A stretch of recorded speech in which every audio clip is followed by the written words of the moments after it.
Putin's first reaction after ally Mojtaba appears to have forced Donald Trump to halt the war. Russia's first statement came after Trump announced a 2-week ceasefire with Iran. Putin aid mocked the United States and NATO bloc after Iran deals humiliating setbacks to U.S. in war. Iran now appears to have gained both nuclear leverage and Hormuz advantage as Trump was forced to bow before Iran. Russia's foreign ministry on April 8 reacted to the newly announced Iran-US ceasefire after weeks of war. Maria Zakharova told Sputnik that Moscow had helped efforts to resolve the Middle East crisis on the basis of international law.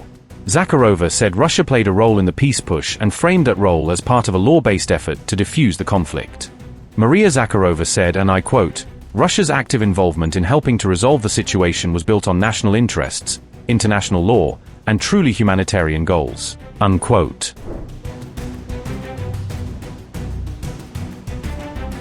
On April 7 evening, President Donald Trump declared a 2-week ceasefire after more than a month of war. Trump said the truce was finalized based on talks with Pakistan's Prime Minister and Army Chief. He also said Iran's 10-point proposal offered a workable basis on which to negotiate. Trump added that the 2-week period will allow agreement to be finalized and consummated. However, reports indicate that Iran appears to have distributed two somewhat different versions of the 10-point draft, with subtle but potentially significant variations in wording. According to an Associated Press report, there was one key difference between the English and Farsi versions of Iran's draft, focused on how nuclear enrichment was framed. Iran's Farsi language handout explicitly mentioned acceptance of enrichment as one of the 10 points, clearly tying the issue to Iran's right to maintain uranium enrichment. By contrast, the English language version of the document handed to journalists did not include the same reference to enrichment, leading to confusion over whether this was a deliberate omission or translation choice.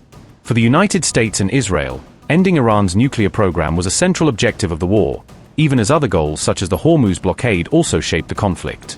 For years, Iran has maintained a firm no to any proposal that would require it to stop its nuclear program altogether, insisting it is pursuing civilian energy and research only.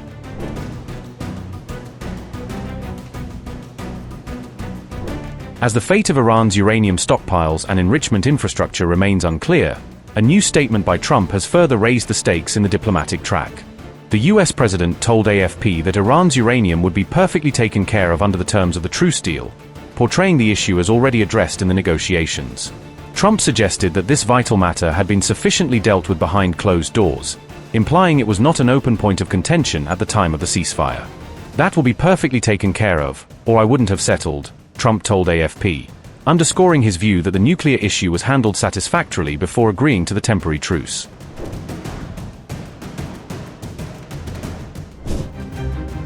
Iran will reportedly charge transit fee from ships passing through the Strait of Hormuz.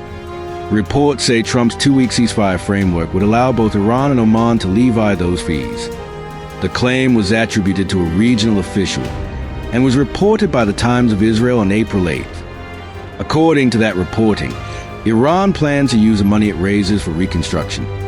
The Strait of Hormuz lies within the territorial waters of both Iran and Oman. Before the war, the strait was generally treated as an international waterway where no tolls were charged.